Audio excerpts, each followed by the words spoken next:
about budgeting, saving, credit, student loan repayment. So there is no financial question we're not willing to entertain tonight. I do want to just reiterate what Debbie said. If you are feeling any stress or anxiety right now about your finances or your financial aid, just know that our financial aid team is here to help. Obviously, I'm one representative, but we have an entire office of dedicated staff who are excited to help walk you through this and to make you feel as comfortable as possible with this process, because we know this can be one of the biggest decisions of your life. So thank you for having me on, and I'll let Laura introduce herself. Hi, everyone. I do not have a fancy speech like Randa had, so I'm just going to wing it. I work in the Bursar operations area. I'm the University Bursar. We are located in the Office of the Controller in Parsons Hall on the first floor. So basically what we do is we have the student account. So any of your account statements that have your tuition, all of your charges, your financial aid, you'll see that through our office. We load the tuition bills into the account suite so that you can see it there, or you can see the information in the portal as well. We do take payments at our windows. It kind of looks like a bank teller station. So we'll take payments that way. We can take it over the phone. You can bring your scholarship checks to us. All of that good stuff on where to pay, and any payment plan questions that you have, we can help with that as well. Awesome. Thank you, Randa and Laura. I'm really excited to have you all with us tonight, and thank you for taking your time to be here with us to get some of these questions answered. So we did have a whole lot of questions that were submitted for this webinar, and I do want to make sure that we get to all of those questions. But before we get started, I do want to ask Randa and Laura why they think it is so important for families and students to understand about financial wellness in college, and what they think might be some of those biggest challenges that our students and families face from a financial aspect when their student is in college. So, and Randa, Laura, I don't care who starts us off with that. Laura, I kicked it off first last time. Do you want to go first, or you want me to take this? I can just say that I think it's important that the students are active in their account statements and continuously looking at it. We have a lot of students who are not involved in it, and the parents get involved later in the process. I mean, this is the student's account. They are the ones that we're dealing with. It's not the parents, it's not anybody else except for that student. I think sometimes that's really difficult, and that's one of the main things our office sees or hears about, is that the parents want to talk to us, and we've got to make sure that the authorization's in place for us to be able to speak to them, and that the student understands what they're signing, what they're getting into with financial aid. We don't want to get to the end of the semester when they're trying to register for classes and they have a balance from the fall semester or the spring semester, and they can't register for that next semester that's coming up. So I think that's one of the biggest things that I would say, is that the students need to actively participate in their account, in their finances, and just make sure that they understand what they're doing, what they're signing, and what they need to do as the semester goes along. Laura, you are absolutely right. That is so critically important, that as families, you remember that while you are there to guide the student and be there as a support, Laura is 100% correct in that this is the student experience. I would only add to that and say that it is important to get comfortable having these conversations about money, be it with your student or be it with us with for authorization, as Laura was mentioning, but be it with your team here at Indiana State, because especially with first year families, if this is your first experience with the college process, there can be so many terms and sites and resources that are available to you. But if you're not sure how to take advantage of those, it can feel very overwhelming. So one of the biggest things that I always encourage families to do is to reach out. A ton of our resources are located online, and you'll have access to people like me and like Laura who can explain those to you. But if you still have questions after this webinar is over, or if you want to know something in more depth, it's so important to get comfortable just asking. There is not a question that we have not heard before, and we are more than happy to dig into whatever questions you have, get you the answers you need so you feel comfortable with this process.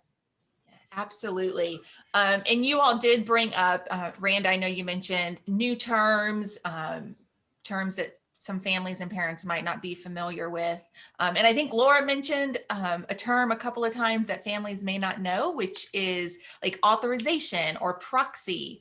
Before we get started, can we maybe start there and kind of explain what that means to families and what that means once their student is enrolled at Indiana State? So I'll go ahead and start on that one. So I think the biggest thing that you need to have the student give you is that proxy access. That's FERPA, which is allowing us to talk to anybody else that the student has designated as needing to know that financial information or the grades or things of that nature. So that's set up in the My ISU portal. The student will actually have to do a couple of different things. So they'll put in this person's name, their relationship, their email address, but they also have to check what information they want you to have access to. And then they have to give a passphrase. That's how we know that who we're talking to actually is someone that that student wants to have with that information. So it's really important that even if you have that proxy access, that they've designated what they can talk to us about and the passphrase. So the other part of it is with payments. We actually have an account suite. So that's where you can go and you can see your tuition bills. You can see how to make a payment, or you can get text alerts notifying you when we've loaded a tuition bill into the account suite. So you actually need both of those, not just one. One would be to do everything online as far as payments, and the other is to call our office if you have questions about what you see in that account suite. Randa, do you want to expand on that? Absolutely. You know, I'm a big fan of expansion. Okay, first of all, I have to say Laura always does an amazing job of laying out what those steps are that you need to do. The thing I want to stress is just the importance of completing those steps and some of the things that we see that students miss a lot.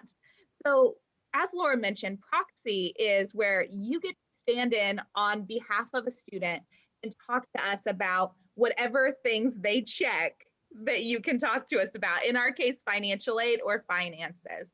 Now, with that being said, a lot of times students will forget to put certain things down when they're signing up for proxy. So they'll put their name, email down, and all of that. They'll forget to put in that unique passphrase. Remember, that passphrase is so important. It's like a secret code word that you have issued between you and the students, and we absolutely legally cannot talk to you without it. And I know that that seems stressful, but Laura and I deal with highly sensitive information. It is not something that you just want anyone to be able to call in and ask us about. So we do this for your protection, not to make things more difficult when you're calling in about a specific situation. I'll also say with those, it is always better to set this up early rather than later. We have a lot of students that think, I'm fine on my own. I'm an adult. I don't need to set up proxy or an authorized user. And then the bill comes due. Or then something happens with their financial aid they don't understand. And they'll call you, their wonderful family, and they'll say, I need you to call into the financial aid office right now because I have questions. And without that proxy set up, we can't discuss that with you. It creates frustrations on your end. So we always encourage you, have that conversation with your student. Get that proxy or that authorized user set up early. I should say and, not or. But get those set up early so that if these situations arise, you're already in a good state to be able to talk with us and get that resolved early.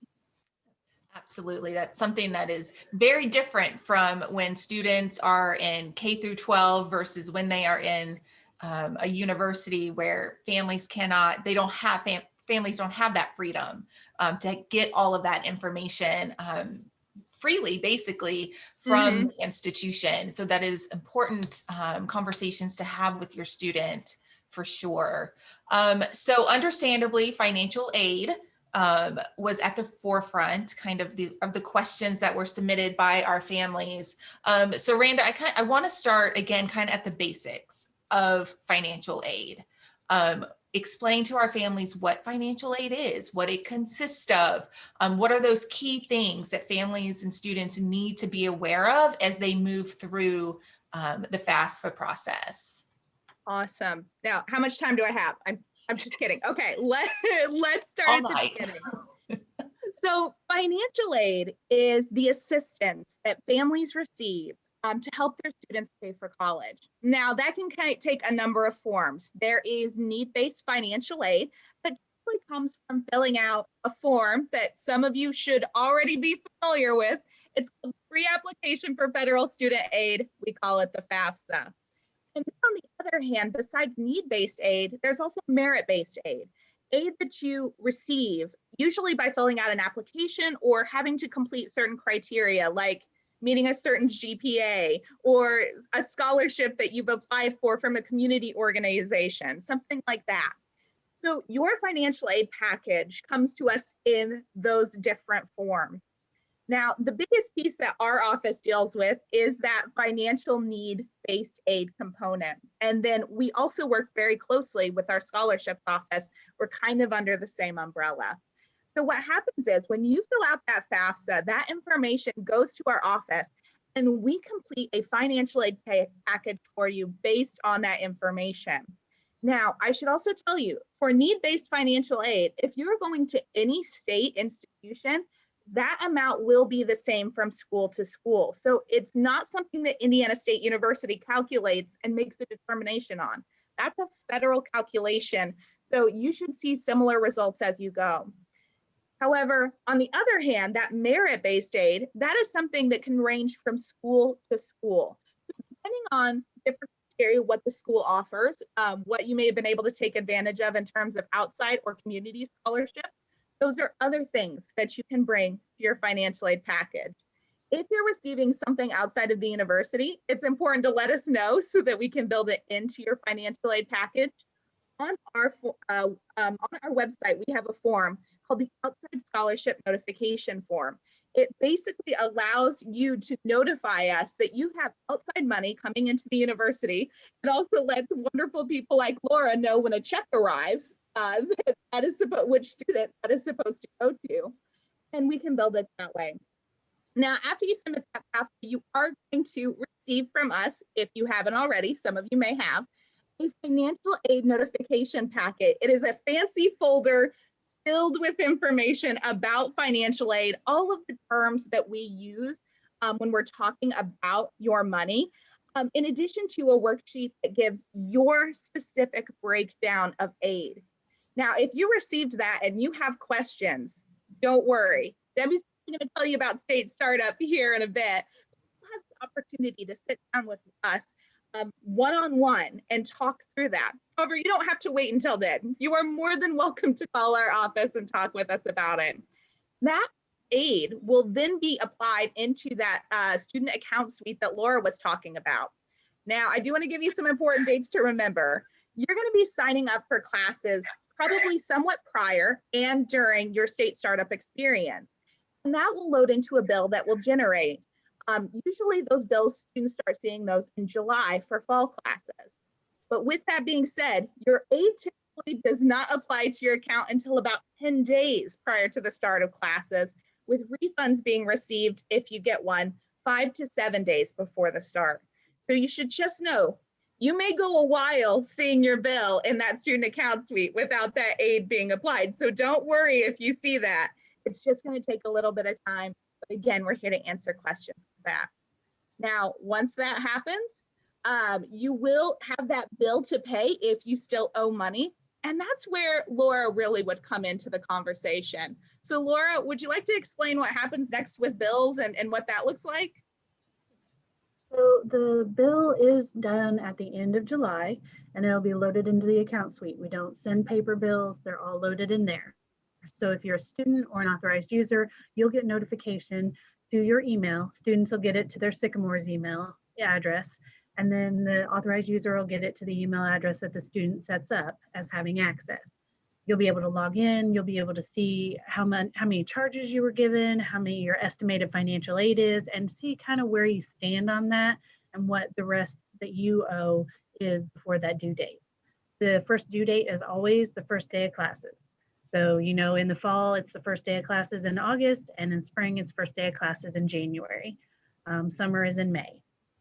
So then once the financial aid hits, if there's excess money over the charges that are due, that'll be refunded to the student unless it's a Parent Plus loan. Parent Plus loans can designate if they want the money returned to them or if it goes to the student. Authorized users or people who get Parent Plus loans, the money will go as a check mailed to the parent. And then students, you can sign up for direct deposit or you can get a check mailed to your address on file. Once that first due date passes, then the first week of classes will actually issue another bill. You'll get notification of that. Then if you still have a balance, you'll get one the 5th week and then the 8th week. So we do it every few weeks just so you're aware if you still have a balance on your account. So then that kind of leads into payment plans. So I don't know, Debbie, you want me to go into that as well? Yep, go right ahead.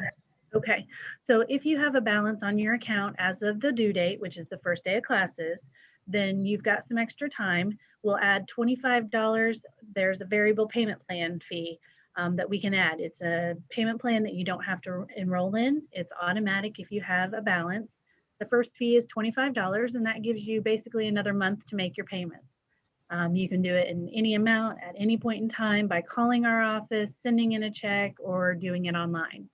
So as that second date approaches, and if you still have a balance as of the second due date, then we'll add another $35 onto it. So for a total of $60, that's your payment plan for the semester. And that gives you all the way until our collection time, which is in October. So the $60 lets you make payments as you need to until that balance is paid in full.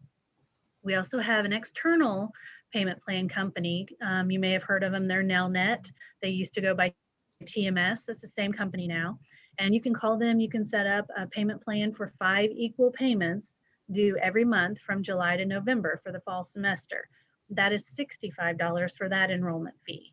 So it kind of depends on when you think you want to do it, how, if you want set monthly payments or if you just want to do it all on your own and kind of figure that out. If you need those 5 months or if you only need 1 month. So, I mean, it's all up to the families to decide what their best situation is.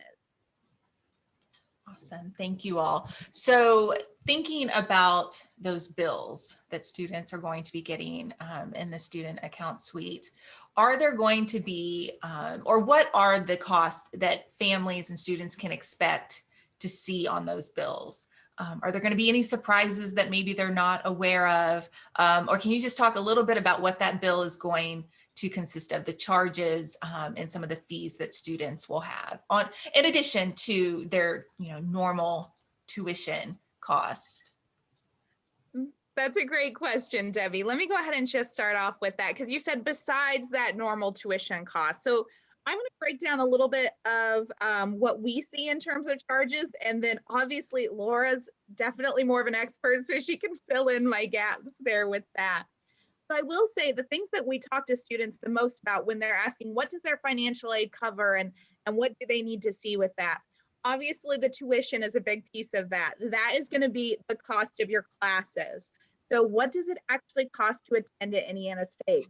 Now, for some classes, there will be additional fees. That might be what you're talking about, Debbie, with that unexpected cost.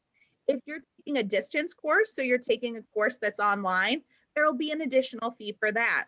If you're in a class that has a program fee or a lab fee with it, like if you're taking a science class that has a lab course that's attached to it, there will be an additional fee for that. Those are separate than your tuition costs, but they will show up on your bill as well. If you're living on campus, you're also going to incur a room and board charge or room and meals, so what you eat. That is something that's really important to keep in mind there with that, because it can range from student to student. It depends on the room that you're in, as well as the meal plan that you've chosen will range on that. Now, typically, we tell students that those billable costs, the things that they'll see on that bill for on-campus students, it is about $9,186 a year for tuition. And then to live on campus, it's an additional $11,000 for that as well. When you add in some fees like the rec center fee that every student has to pay, as well as the health and wellness fee that students pay as well. That means the costs on your bill that you're going to see are about $20,482. So about $20,500 for those students. Now, the reason I went first though is because financial aid also discusses a lot of things that go into the student experience that don't appear on your bill. So things you need to be prepared for. The biggest thing that I want to talk to you about is textbooks.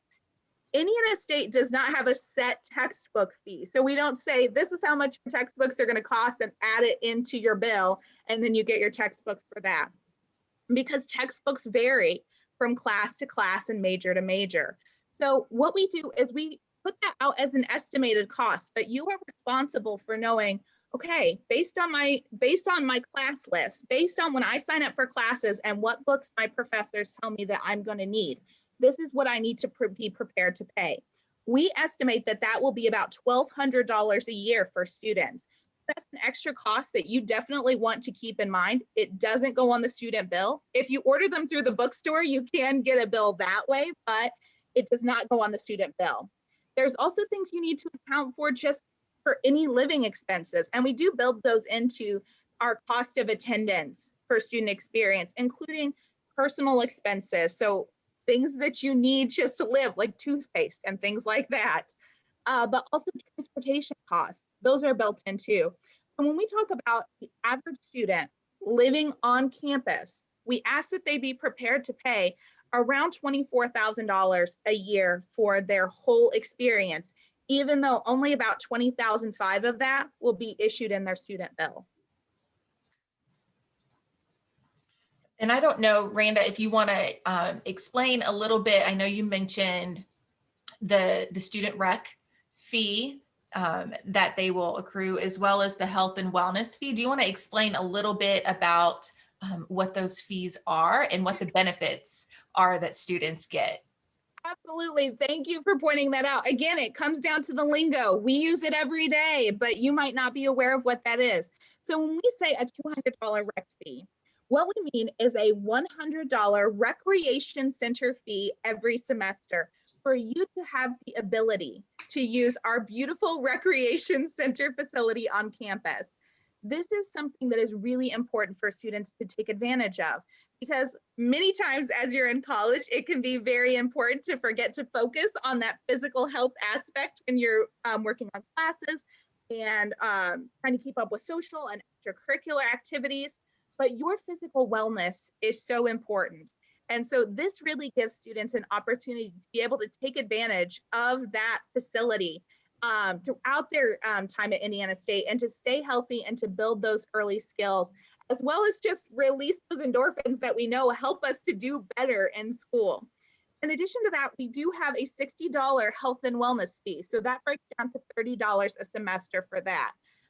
With that, oh, and I apologize, Laura's probably looking at me. I think I said that wrong. $80. she was gonna tell me, I messed that up. $80. I'm sorry, guys. That's on me.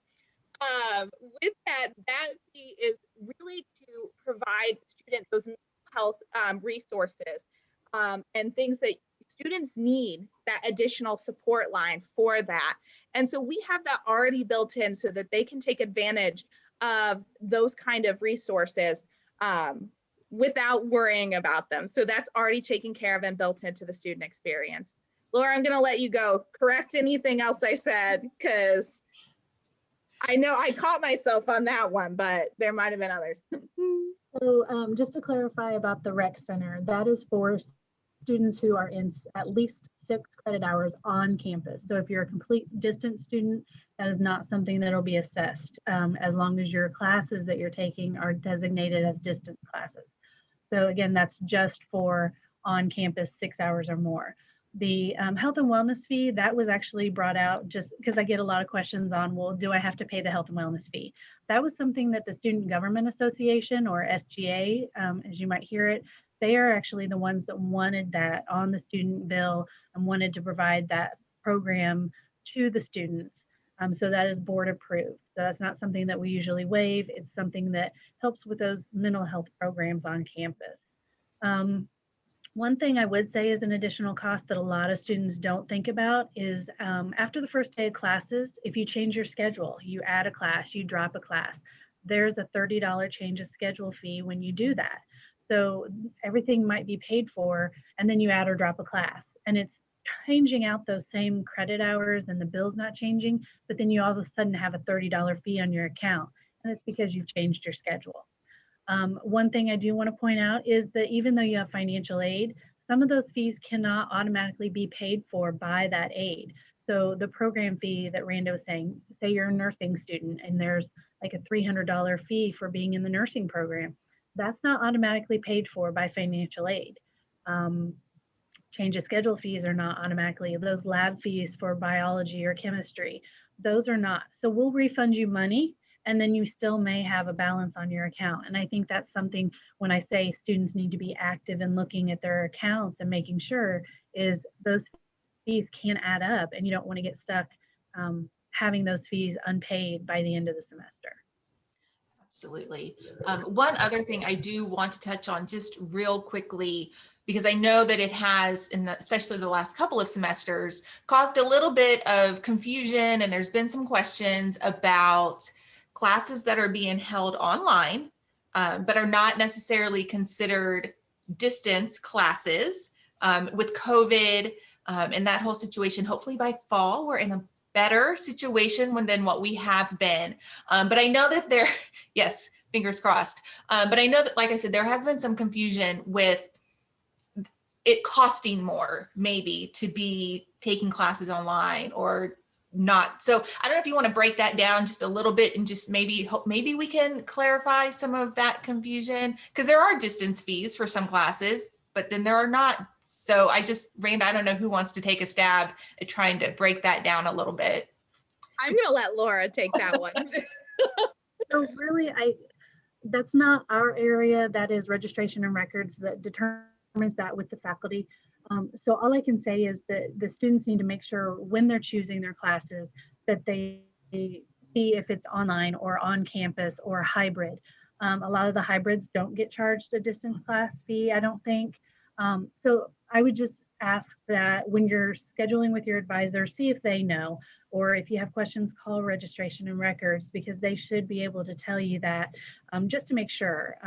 And again, before classes start, if you find out you're in the wrong one and you want to switch it, you shouldn't get charged that $30 change of schedule fee as long as it's before the first day of classes. You can add and change your schedule as you need to, just to make sure it's what you need and that you're getting the classes that you want.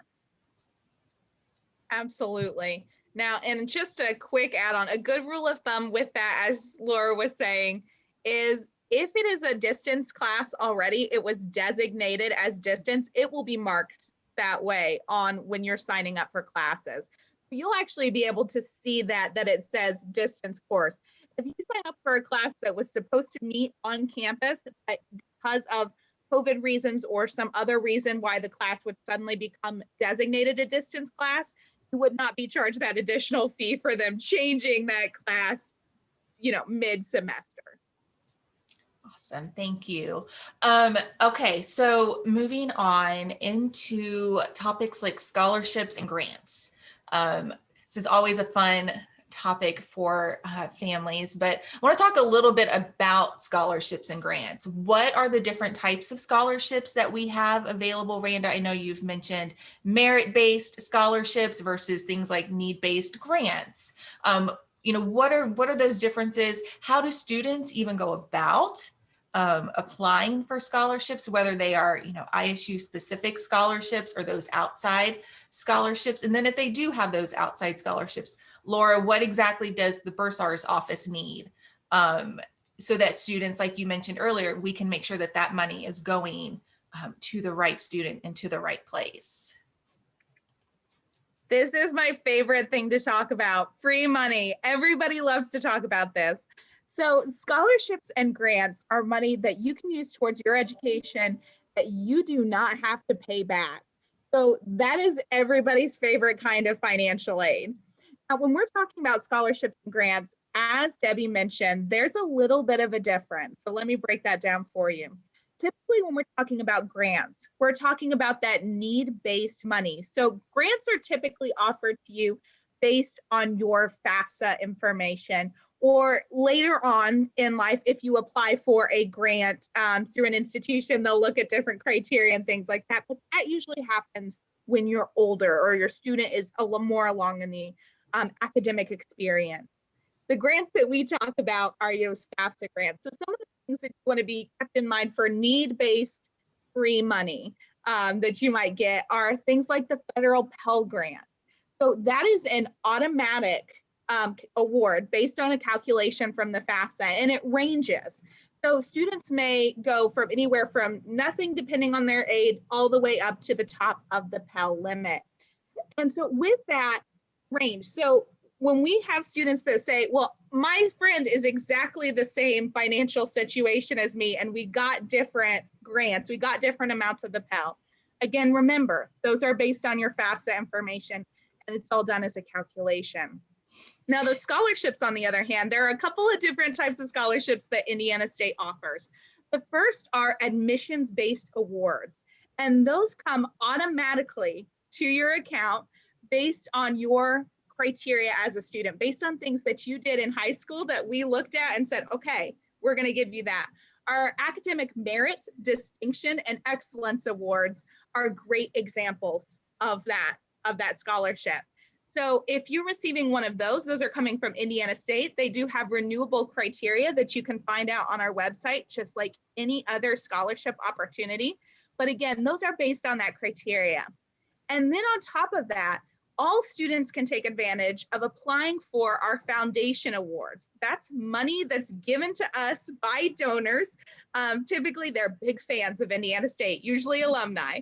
And they set aside money to help students in different majors and different colleges.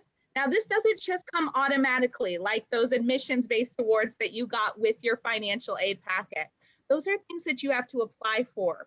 Now, it is a very simple process. In fact, there's a video on the website that's very helpful for it. But what you do is you have to go into our scholarship portal. It's called the branch. You can find it in your student portal or on the scholarships website. You log in and you create an account, and it will tell you what scholarships you are eligible to apply for. It's that simple. Now, that application period is from December 1st to March 1st every year. Mark your calendar for that.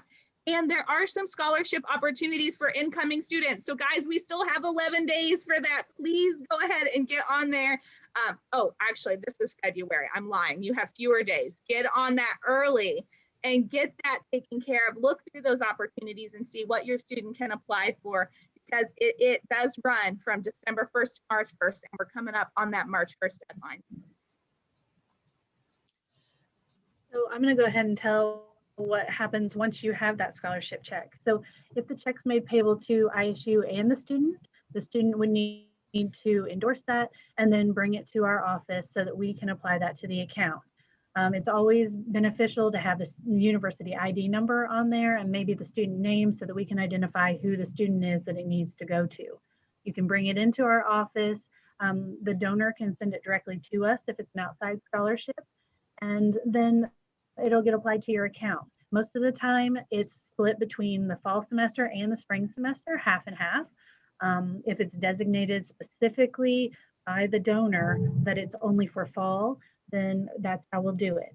The donor is the one that's responsible for telling us if it's only supposed to be applied to tuition or books. A lot of times they do designate that it has to be applied to one of those two things.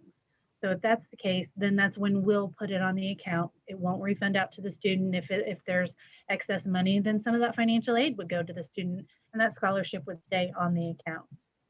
I think the other thing I was told about scholarships is that if you want it all for one semester, like we said, the donor can specify that it has to go to two.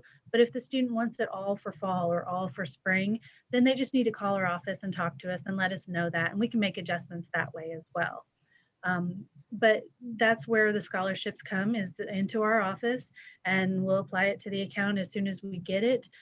Sometimes it's always nice to reach out to that donor and ask them if they've sent it and just kind of give us a heads up. But we can contact that donor if there's any questions about it, what it needs to be applied to, or the semesters or things like that. Absolutely. How would you all suggest that students and families maximize those opportunities for scholarships, especially, and especially maybe for those families who don't necessarily qualify for those need-based grants, but still, are looking for some sort of help or assistance? How do they go about maximizing those opportunities? So one of the things that I will say with that is that free money does not stop at the front door. And so what I mean is parents and students do an amazing job, usually the senior year, of getting on the student to apply for scholarship opportunities. But then once you're in college, a lot of students are very content to say, well, this is what my financial aid is, other than my FAFSA, that's just what I'm receiving. And that is something that I would encourage students to get out of the habit of doing. You are an advocate for your own finances, and families, you need to help your students with this process because they're going to be taking classes. They are going to be trying to survive life in a pandemic. Hopefully it ends soon, but that's a lot of responsibility. They are trying to have a normal college experience in a very new world. So having that on your calendar to remind them that, hey, there are other free money opportunities that you might be able to take advantage of. And how can we go about getting those is something that you have to talk about. So again, marking your calendars for the branch, which are the Indiana State scholarships. That's our first step. Put that on there, maybe once a month, remind them, December 1st, January 1st, February 1st. Like, hey, have you been to the branch? Have you looked at that? Another thing is get to know your faculty in your area because a lot of times they will know about departmental awards or maybe even some outside awards that they're giving for that area that you might be able to apply for. So using those connections and networking and saying, hey, is there any free money in this opportunity? Is this something that we would be able to take advantage of? Is there anything that's going on? That relationship is going to be integral for that. And finally, a lot of times students spend a ton of time researching outside scholarships before they come to college on sites like FastWeb and things like that, where they can get awards for various scholarships that they write. So different state criteria, different things like that. And then again, in college, that typically stops. Put that on your calendar, maybe once a month to be looking at that and saying, hey, what should I be doing? Are there any free money opportunities? I'm going to go on site like FastWeb and I'm going to look and see, hey, is there an award for left-handed students like me that you can get and take advantage of? Because that money is out there. Again, it's a lot more competitive because you have a lot more students applying. But again, students do a great job on legwork for that before they come to college, and that does drop off significantly once they're in school. I do want to point out that there is another way that some families do pay is that's the 529 plan. So that's like their college savings plan that you might have.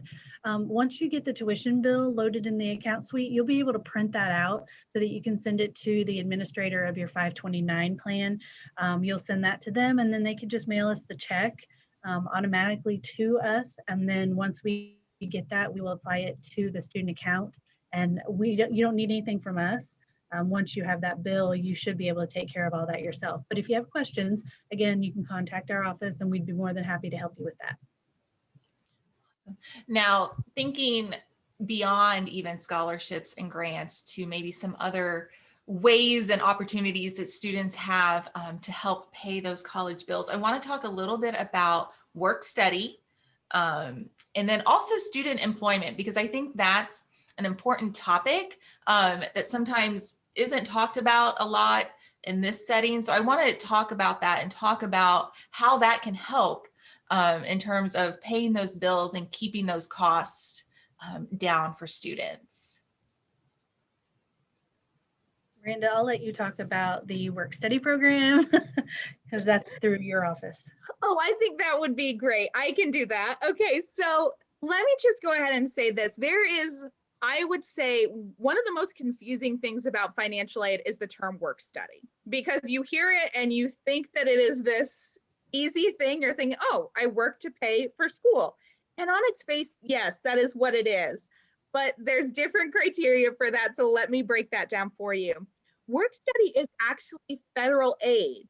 It's need-based aid that you get by filling out the FAFSA. And when you filled out the FAFSA, you had to check a little box that said you were interested in receiving federal work study.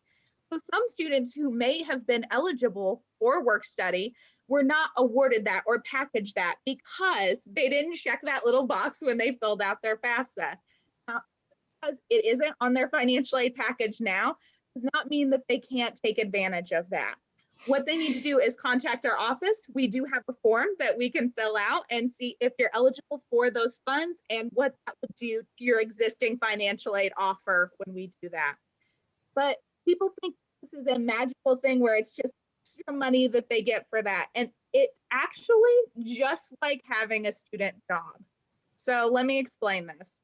Federal work study, like I said, is federal money, but what it goes to is the employer, who once the student does their job, they get paid in the form of a paycheck. And so the employer gives them that federal work study money in their paycheck.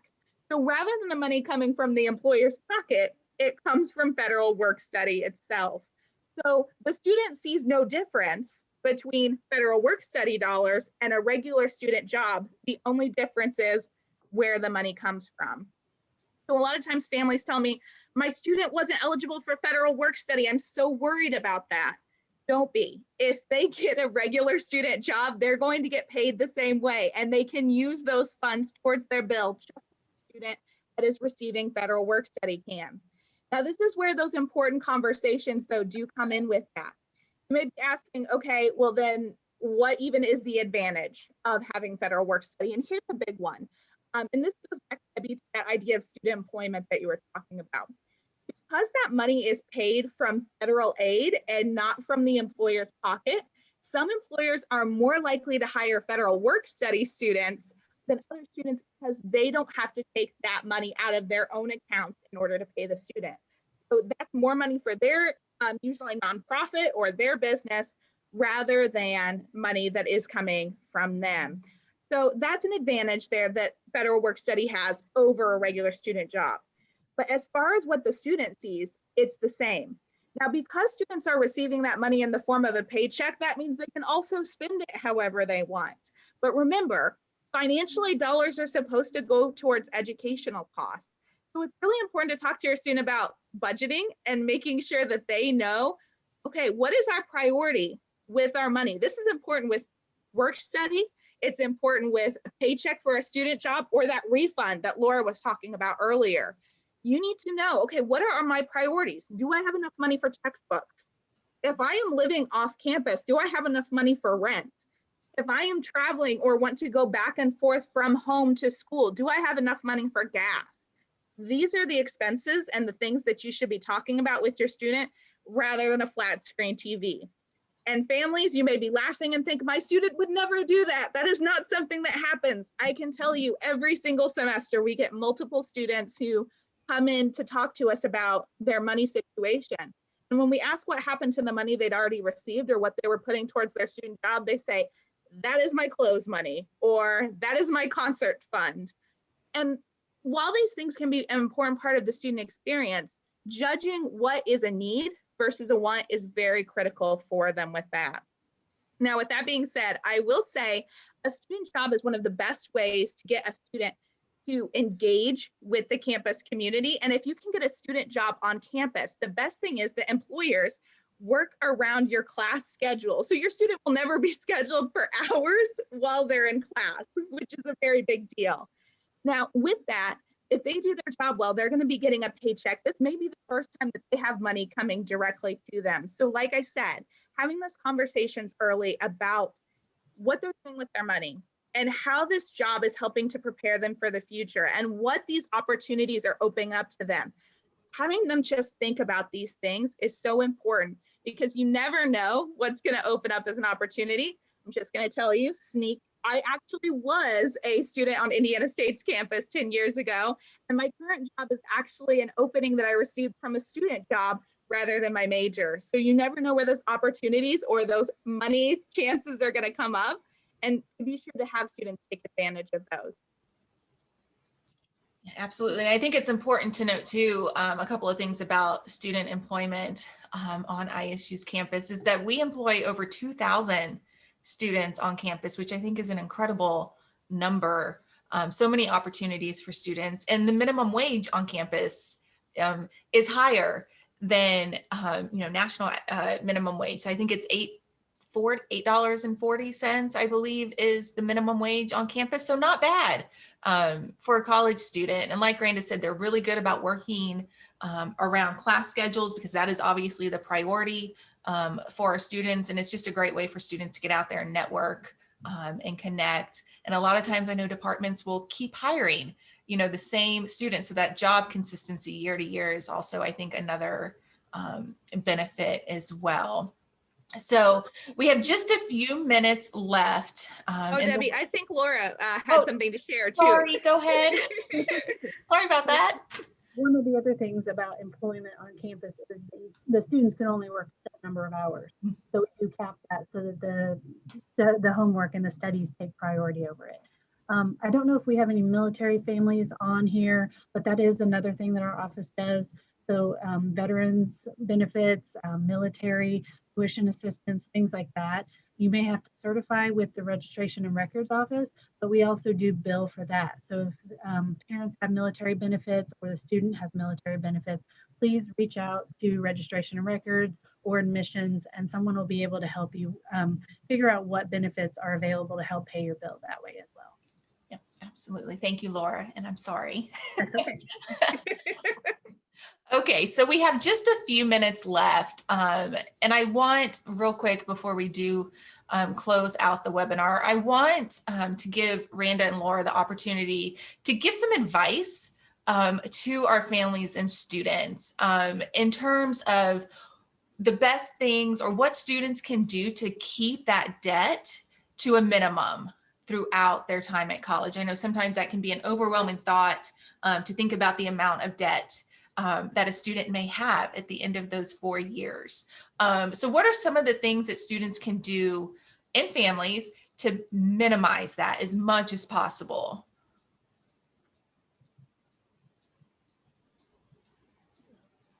Well, I would say, Randa's obviously going to be a little more knowledgeable about that. I think one thing that we do see on accounts that students don't think about are traffic or parking and safety tickets. So they'll park in a lot that they don't have a permit for, or they park on the street, and those you will get a ticket for it. If you park illegally, you may get a boot on your car. So we do have the police department here on campus, and we have parking services. So those, they don't think about that. A ticket's $25. It can add up quickly on that student account. The other thing is lost keys or lost IDs. Those things add up. So keeping those damage charges or miscellaneous charges that may not be necessary, library fines, you lose a book, those books are expensive. They can be hundreds of dollars added to the account. That's not going to help that student keep their debt down. Absolutely. And Laura, as someone who has received maybe one or two of those parking tickets, I can tell you that that is a very true fact. One of the biggest pieces of advice I would say is remembering when you're looking at your financial aid package and you're looking at your student loans, you do not have to accept the full amount. It is not an all or nothing deal. So have that very careful conversation with your student. Take advantage, one, of the payment plans that Laura talked about. That's a great way to help break down that over time, so it's not so much of a burden all at once. But also remember that with that, the student is going to be able to receive a certain amount of student loans if they qualify for those. And when they do that, many students just take out the full amount without even thinking about it, because they think, okay, this is my financial aid package. This is what I need to do. And they end up not needing that money. So some end up returning that money, which is a smart thing to do, but some use it on non-educational expenses like spring break or things like that. And let me tell you, it's going to be the most expensive trip you'll ever take, because that interest really is going to add up. So remember to talk with us. Ask us, okay, I think we can contribute this much, or my student is going to get a job and do this payment plan. Do we need to take out the full amount? And here's another thing to remember. if you don't take out the full amount that semester, like at the beginning of the semester, let's say you take out a portion of your loans, but then you decide later in the semester that you do need the full amount, you can always up the amount. There is a form in our office that you can take out. So always start out with the minimum amount you think you'll need and up it from there, rather than taking out the full amount and being tempted to spend money that maybe you don't need to use. Now, that's just for families that have that option. There's going to be a lot of families that do need to take out the full amount of their loans, and that is perfectly okay. Remember, your loans are an investment in your future, but there is a dashboard that you can go onto. It's on studentaid.gov. You log in with your FAFSA information, and it will track every federal loan that you've taken out. So what that does is it allows you to see early what you owe, what you're going to be borrowing, what the interest looks like.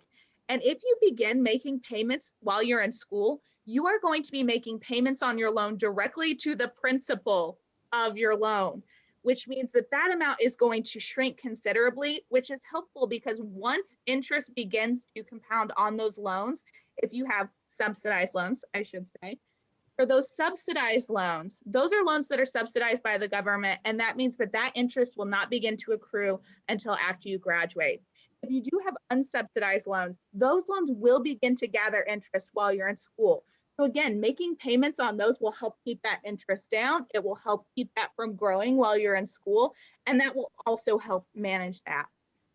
Debbie, I see we've got some questions in the chat too. So Yeah, I was watching those come through, so we can touch on those real quick. I know one was about attaining more information about how and where to apply for loans, federal loans versus maybe some private loans. Randa, I'll let you. yes, and I can answer that real quick, and then we can even put, after I finish, I'll type out the site in the chat. There's a couple of things you should know. Our website is a great resource to start with this. Now you can call us and we can walk you through it, but if you go on our website, there is a types of aid button, and it has those loans listed on there. Now, if you're eligible for any student loans, we will give you information or your student information on how to accept or decline those with the financial aid packet. If you're talking about a Parent Plus loan or an outside loan, we have tools on there. We have a book of information on our website about the Parent Plus loan, as well as a tool called the Fast Choice Loan Selector, which is there to help families and students who are taking out an outside loan for the first time and maybe need a place to start with that. So I'm going to link that information here in the chat for you. I think that was for Valerie. I'm going to link that for you there, but anybody else, please feel free to take advantage of that too. Let me go ahead and get that for you. So, okay, and then we did have a couple of questions about meal plan payments, how those work. Do they roll over from semester to semester? And then if a student is selected as an RA, as a residence assistant, does that help pay room and board?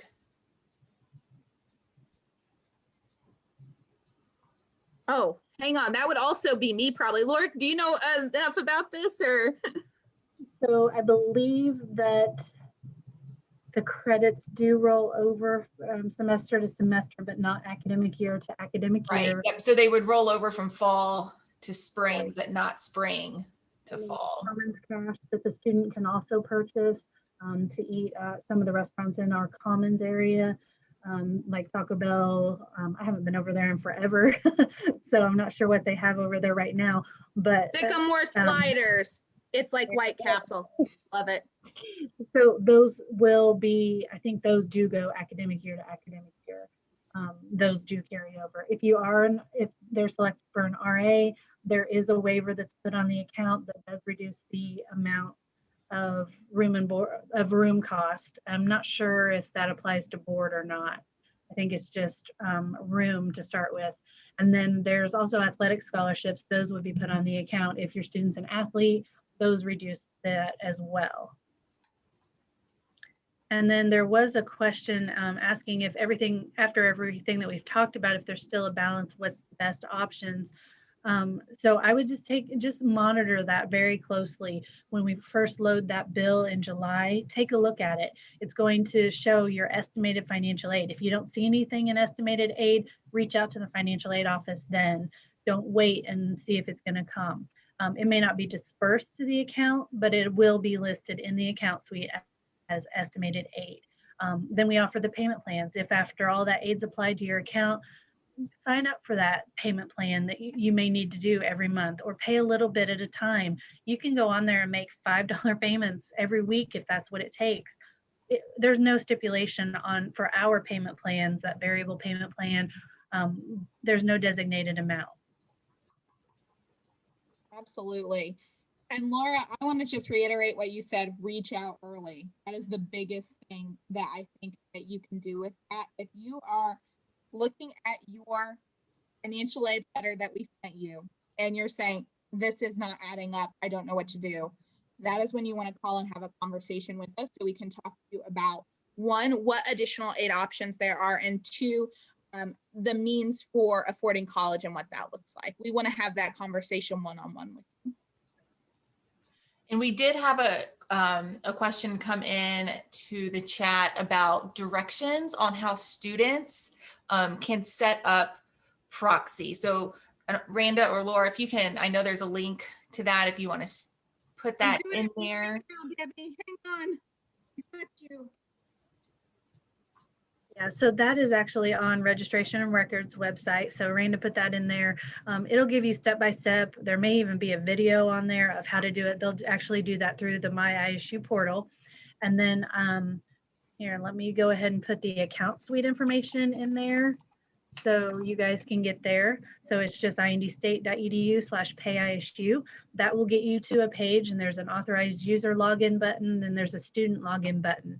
To set up the authorized user, the students are going to click on that student login button, enter the same credentials that they use for that My ISU portal, so or Blackboard. It's all the same credentials with the password and everything.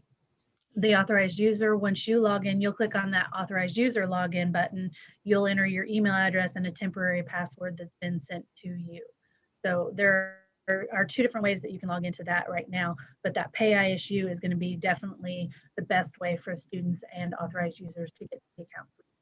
Yep, and I'm just going to reiterate real quick, because I know Laura and Randa have both touched on this, is the importance of having those conversations with your student. You know, your student is really in the driver's seat with all of this, which I know sometimes is hard for families and it's hard for parents, but it's really up to the students to do all of these things and to initiate all of these. So like the proxy and the account suite and all of those, your student is in the driver's seat. So like Randa has mentioned so many times, it's so important to have those conversations and to have them early.